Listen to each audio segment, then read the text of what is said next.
청취자 여러분, 혹시 오늘 점심으로 어떤 걸 드셨나요?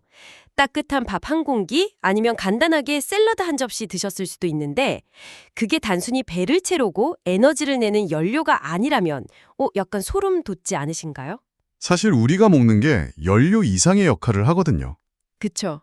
만약 그 음식들이 내 몸속 깊은 곳, 그러니까 세포핵 안에 있는 유전자한테 실시간으로 그 문자 메시지를 보내고 있다면 말이죠. 네, 아주 정확한 비유입니다. 음식이 소화되는 과정에서 나온 성분들이 나의 DNA 설계도를 찾아가서 어떤 유전자의 스위치는 탁 켜고 어떤 건 아예 꺼버리는 복잡한 코딩 작업을 수행하고 있다는 뜻이잖아요. 그래서 이번 심층 탐구에서는 이 유전학, 영양학, 그리고 생명과학의 교차점에 있는 자료들을 바탕으로 음식과 환경이 분자 단위에서 우리 몸을 어떻게 재설계하는지 그 놀라운 비밀을 한번 파헤쳐 보려고 합니다. 오늘 다룰 이 생명과학의 패러다임 전환은 그 1940년대 물리학계에 일어났던 혁명하고 아주 비슷합니다. 아, 아인슈타인이나 막스 플랑크 시대의 그 혁명이요? 네네. 그분들이 양자역학이나 상대성 이론으로 인류의 세계관을 완전히 뒤집어 놓았잖아요. 고전역학의 그 결정론적인 세계관이 깨진 건데 지금 생명과학과 유전학 분야에서도 정확히 똑같은 거대한 지각 변동이 일어나고 있습니다. 약간 생물학계의 양자역학적 혁명 같은 거네요. 맞아요. 인간이라는 복잡한 생명체, 그리고 건강이나 질병이 그냥 부모한테 물려받은 고정된 운명이다. 이렇게 보던 시각이 완전히 해체되고 있는 거죠. 그 결정론적 세계관이 깨졌다는 게 되게 흥미로운데 사실 우리는 오랫동안 DNA를 절대적인 운명이라고 믿어왔잖아요. 특히 2001년에 그 인간 게놈 프로젝트 완성됐을 때 분위기 생각해보면 진짜 난리도 아니었거든요. 문자로 된 30억 쌍의 설계도를 다 읽어냈으니까 이제 암이나 당뇨 같은 건 끝났다 싶었는데 막상 자료를 보니까 설계도 해독 직후에 과학자들이 오히려 엄청난 벽에 부딪혔더라고요. 그러니까 설계도를 단순히 읽는 것하고 그 설계도가 어떻게 작동하는지를 이해하는 건 아예 다른 차원의 문제였던 겁니다. 아, 읽는 것과 작동하는 건 다르다. 네. 개논 프로젝트 이후에 과학자들이 그 단일 염기 다형성, 그러니까 SNP, 스닙이라고 부르는 것에 주목했거든요. 30억 쌍을 쭉 늘어놓았을 때 딱 문자 하나가 다르게 나타나는 변이인데 그 문자 하나의 차이로 질병 체질이 결정된다는 그거죠. 맞습니다. 근데 임상 데이터를 추적해보니까 이상한 모순이 생기는 거예요. 특정 암에 걸릴 위험이 아주 높은 SNP를 가진 사람이라고 해서 네네. 그 사람이 살면서 무조건 그 암에 걸리는 건 아니었다는 사실이 밝혀진 거죠. 그러니까 도면에 명백하게 결함이 적혀 있는데도 실제 지어진 건물은 아무 문제 없이 멀쩡하게 서 있는 경우가 있다는 거네요. 아주 정확합니다. 이 모순을 가장 극명하게 보여주는 게 자료에 있던 일란성 쌍둥이 연구잖아요.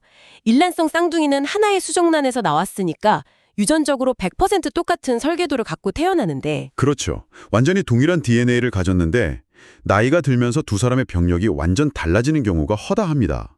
한 명은 심각한 대사증후군을 앓는데 다른 한 명은 노년까지 아주 건강하게 살거든요. 와, 설계도가 전부라면 진짜 생물학적으로 설명이 안 되네요. 그래서 과학자들이 깨달은 거죠.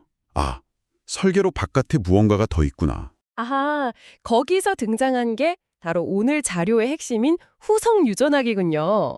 제가 이 부분을 좀 재밌게 이해해봤는데 DNA가 건축물의 뼈대를 그린 도면이라면 쌍둥이는 그 도면을 똑같이 나눠 가진 거잖아요. 네, 도면은 똑같죠.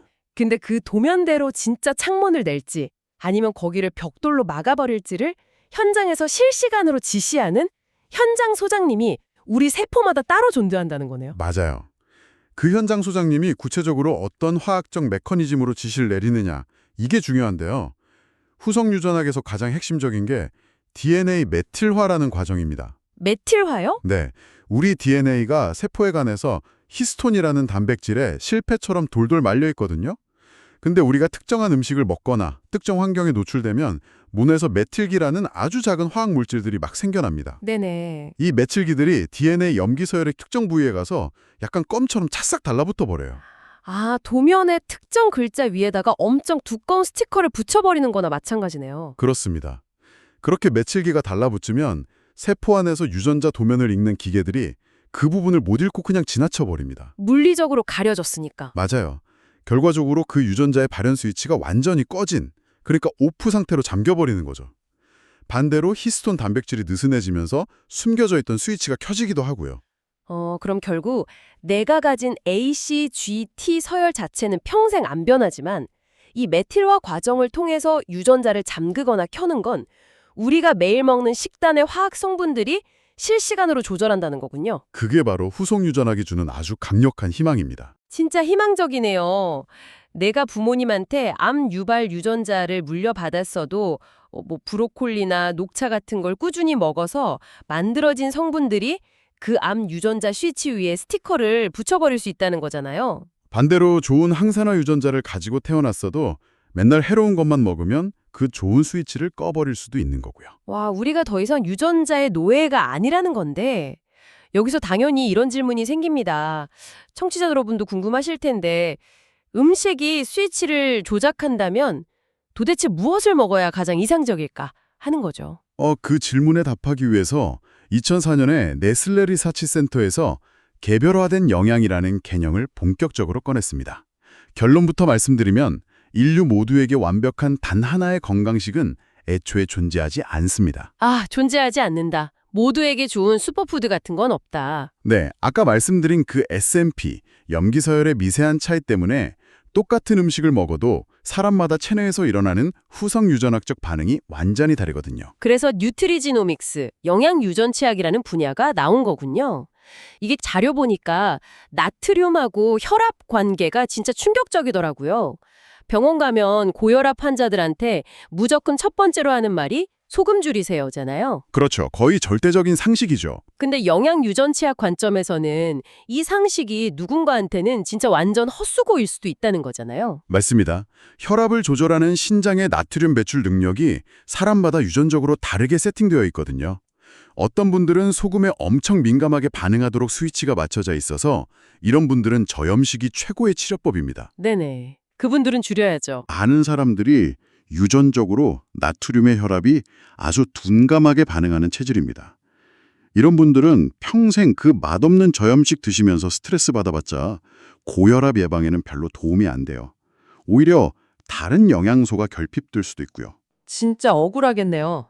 내 유전적 민감도도 모르고 남들 다 좋다는 유행 식단만 무작정 따라하는 게 얼마나 비효율적인지 확 와닿습니다. 그럼 생명과학에서는 이런 개인차를 어떻게 알고 대응하나요? 내 유전자가 소금에 둔감한지 아닌지 혈압 터지기 전에는 모르는 거잖아요. 그래서 현대의학이 질병 발병 전에 바이오마커를 찾는 데 집중하는 겁니다. 바이오마커요? 네, 겉으론 완전 건강해 보이는데 혈액이나 세포 속에서 미세하게 변하고 있는 단백질 수치 같은 걸로 질환 가능성을 미리 측정하는 지표입니다. 아하. 나의 바이오마커를 미리 확인하고 내 유전적 특성에 딱 맞는 활성 성분이 든 음식을 처방받아서 유전자 발현을 선제적으로 조절하는 거. 이게 바로 미래 의료의 패러다임이죠. 병이 나면 약을 먹는 게 아니라 세포 상태를 미리 읽고 맞춤 음식으로 스위치를 조작한다? 세포 상태 하니까 자료에서 아주 흥미로웠던 단백질 효소 하나가 생각납니다. 대사 마스터 스위치라고 불리는 AMPK 효소 말이죠. AMPK요. 우리 몸의 대사를 이해하는데 진짜 핵심적인 효소입니다. 우리 세포 안에는 에너지를 화폐처럼 쓰는 ATP라는 물질이 있는데요. 네네. 음식을 막 먹어서 에너지가 넘칠 때는 이 ATP 수치가 높지만 공복 상태가 길어지거나 운동을 빡세게 하면 이게 뚝 떨어지거든요. AMPK는 바로 이 순간을 기가 막히게 감지하는 세포 내의 연료 게이지 센서입니다. 내 몸에 연료통이 비어가고 있다. 이러면 스위치가 딱 켜지는 거네요. 즉각 비상체제에 돌입합니다. 일단 지방 축적을 올스탑하고 저장된 지방을 태워서 에너지를 만들도록 대사 경로를 확 바꿔버리죠. 오, 다이어트 하시는 분들이 아주 좋아할 효소네요. 게다가 더 중요한 건 이 AMPK가 활성화되면 세포 안에 쌓인 노폐물이나 고장난 단백질을 스스로 분해해서 재활용하는 자가 포식 과정을 촉진한다는 겁니다. 세포 단위의 대청소를 하는 거군요. 그렇죠. 염증을 줄이고 건강 수명을 늘리는 진정한 마스터 스위치인데 재밌는 건 영양 유전체학 연구를 통해 보니까 꼭 공복이 아니더라도 폴리페놀이나 레스베라트롤 같은 특정 식품 성분들이 이 AMPK 스위치를 인위적으로 자극해서 켤 수 있다는 게 밝혀지고 있습니다. 와, 우리가 입으로 남기는 음식 성분들이 내 DNA 자물쇠도 열고 닫고 세포 대청소 스위치까지 켠다니까 진짜 신기한데요? 근데 여기서 시야를 좀 더 넓혀봐야 할 것 같습니다. 왜냐하면 우리가 삼키는 음식들을 기다리는 게 우리 몸의 세포만이 아니잖아요. 아, 그렇죠. 우리 몸속의 또 다른 거주자들을 말씀하시는 거군요. 네, 우리 장 속에 인체 세포 수보다 훨씬 더 많은 수조마리의 미생물 생태계, 바로 마이크로바이옴이 살고 있단 말이죠. 사실 인류가 이 마이크로바이옴의 진정한 가치를 알게 된 건 얼마 안 됐습니다. 1876년에 로베르트 코흐가 탄저균을 발견한 이후로 거의 100년 동안 미생물은 무조건 병을 일으키는 나쁜 균, 그러니까 철저히 박멸해야 할 적으로만 생각했거든요. 무균 상태가 무조건 좋은 줄 알았던 거네요. 인체를 나 혼자 깔끔하게 사는 독립된 1인 가구로 본 거죠. 맞습니다. 근데 1953년에 DNA 구조 해독되고 유전자 분석 기술이 엄청 발전하면서 보니까 배양 접시에서는 키울 수도 없는 엄청난 종류의 미생물 DNA가 우리 장 속에 있다는 걸 알게 된 거죠. 1인 가구가 아니라 수조마리의 미생물 룸메이트들이랑 부대 끼며 사는 초거대 쉐어하우스, 약간 슈퍼 유기체였다는 걸 뒤늦게 눈치챈 거잖아요. 네. 세균을 적으로만 봤을 때 우리가 얼마나 무지했는지를 잘 보여주는 게 항생제 남용 역사입니다. 항생제가 수많은 생명을 구한 건 맞지만 몸에 들어온 유해균 몇 마리 잡겠다고 강력한 광범위 항생제를 막 투여하는 건 비유하자면 쉐어하우스에 도둑 한 명 들어왔다고 건물 전체에 폭탄 터뜨리는 거랑 똑같은 거네요. 아주 정확합니다. 질병을 일으키는 균만 잡는 게 아니라 우리 소화 돕고 비타민 만들고 장벽 보호하는 유익균 생태계까지 완전히 초토화해버리는 거죠. 도둑은 잡았는데 집은 폐허가 된 거네요. 그럼 이 미생물 룸메이트들이 우리 쉐어하우스에서 구체적으로 어떤 월세를 내면서 기여하고 있는 건가요? 단순 소화 돕는 거 말고 엄청난 기전이 있다고 들었거든요. 이 친구들의 핵심 역할은 바로 우리의 면역 시스템을 훈련시키고 조절하는 겁니다. 장벽 점막에 사는 미생물들이 우리가 먹은 식이섬유를 먹이로 삼아서 분해를 하는데요. 네네. 이때 단쇄 지방산이라는 특수한 화학물질들을 품어냅니다. 이게 장벽 바로 밑에 있는 면역세포들, 특히 T세포한테 끊임없이 보내는 신호거든요. 어떤 신호를 보내는 거죠? 미생물들이 면역세포한테 지금은 병원균 없으니까 공격 태세 낮춰, 아니면 이건 안전한 음식 단백질이니까 과하게 염증 반응 일으키지 마 하면서 계속 메시지를 보내는 겁니다. 면역계가 폭주하지 않게 훈련 교관 역할을 하는 거죠. 아까 식단이 인간 DNA에 문자 메시지 보낸다고 했는데 미생물들도 식단을 매개로 우리 면역세포들이랑 계속 단톡방에서 대화하고 있었던 거네요. 네, 맞습니다. 그래서 영양유전체학이 인간 유전자뿐만 아니라 장내 미생물 다양성까지 함께 연구하는 거죠. 이렇게 중요한 룸메이트들이라면 도대체 언제 내 몸에 최초로 입주하는 건지 그 기원이 참 궁금해집니다. 인간 장내 생태계의 첫 단추는 바로 출산의 순간에 끼워집니다. 자연분만으로 아기가 산도를 통과하는 과정은 그냥 물리적인 이동이 아니에요. 그럼요. 좁은 산도를 통과하는 그 시간 동안 아기는 어머니한테 있는 엄청난 양의 유익한 미생물들을 온몸으로 뒤집어 쓰고 삼키게 됩니다. 인류가 진화하면서 획득한 면역과 대사의 핵심 장비를 어머니한테서 다운로드 받는 최초의 미생물 세례인 셈이죠. 와, 생물학적인 다운로드. 그럼 제왕절개로 무균 수술실에서 태어나는 아기들은 이 세례를 건너뛰게 되는 건가요? 의학적으로 불가피한 제왕절개는 당연히 생명을 구하는 기술이지만 미생물 관점에서 보면 아쉬운 공백이 생기긴 합니다. 연구들을 보면 제왕절개로 태어난 아이들은 유익균이 장에 정착하는 시기가 좀 늦어지거든요.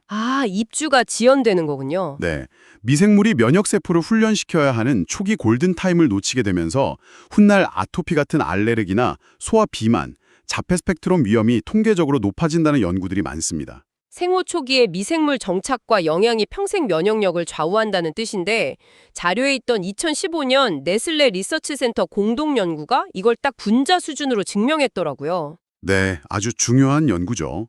생후 3개월과 12개월 아기들의 장내 생태계를 추적했는데요. 12개월 시점에 달걀이나 우유 같은 거에 알레르기 반응을 보이는 아이들을 보니까 건강한 아이들에 비해 미생물의 다양성이 현저히 떨어져 있었습니다.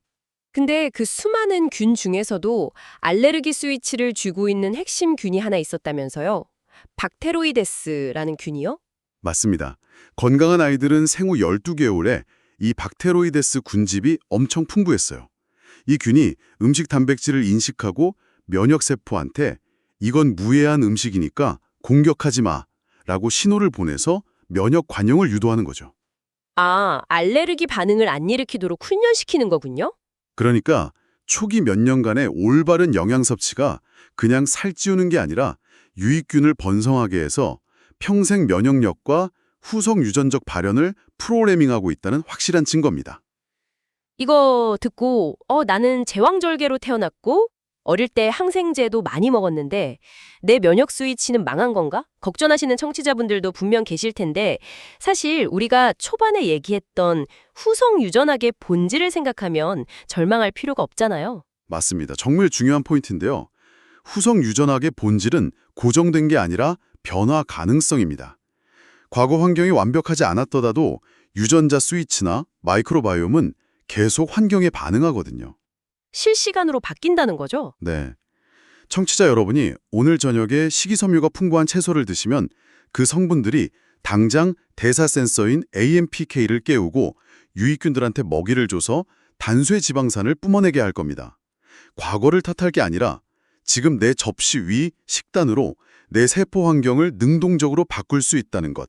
이게 핵심입니다. 과거 이력이 아니라 오늘 나의 선택이 내 몸의 설계도를 실시간으로 새로 고쳐 쓰고 있다. 와, 진짜 생명과학이 우리한테 다시 주도권을 돌려준 거네요. 자, 이제 이 복잡한 분자들의 세계를 다시 우리 일상으로 가져와 보죠. 청취자 여러분이 다음 식사 때 음식을 한 입 드실 때 아마 좀 다르게 느껴지실 겁니다. 이건 그냥 칼로리가 아니라 내 DNA 자물쇠를 조작하는 메신저고 대청소 스위치고 수조마리의 룸메이트들을 먹여 살리는 자양분이니까요. 네, 정말 이 거대한 생물학적 상호작용을 아는 게 중요합니다. 그래서 마지막으로 이 자료들을 종합하면서 여러분께 약간 도발적인 질문을 하나 던지고 싶은데요. 오, 좋습니다. 우리가 미생물과의 초기 접촉이 면역계 세팅에 얼마나 중요한지 확인했잖아요. 그렇다면 세균이 두려워서 주변을 무조건 멸균해버리려는 극단적인 위생강박, 그리고 피할 수 없는 경우가 아닌데도 남용되는 제왕절개와 항생제, 이게 우리에게 어떤 미래를 가져올까요? 심각하게 생각해 볼 문제네요. 어쩌면 우리는 수백만 년 동안 이어져 온 미생물과의 위대한 공생관계를 현대화라는 이름으로 스스로 끊어버리고 있는 건 아닐까요? 당장 눈앞의 병균을 피하려다가 오히려 알레르기와 자가면역 질환이 폭증하는 전혀 엉뚱한 방향으로 인류의 진화 경로를 새로 쓰고 있는 건지 꼭 한번 고민해 보셨으면 합니다. 와, 안전해지려는 현대적인 선택들이 역설적으로 우리 몸의 오랜 파트너들을 몰아내고 생물학적 맷집을 갉아먹고 있을지도 모른다는 통찰. 정말 서늘하면서도 많은 걸 생각하게 하네요. 청취자 여러분, 오늘 점심 식사는 여러분의 유전자와 미생물에게 어떤 메시지를 보냈을까요? 오늘 나눈 이 지식이 여러분의 다음번 식탁에서 작지만 든든한 나침판이 되길 바랍니다. 오늘 심층탐구는 여기서 마치겠습니다. 함께해 주셔서 감사합니다.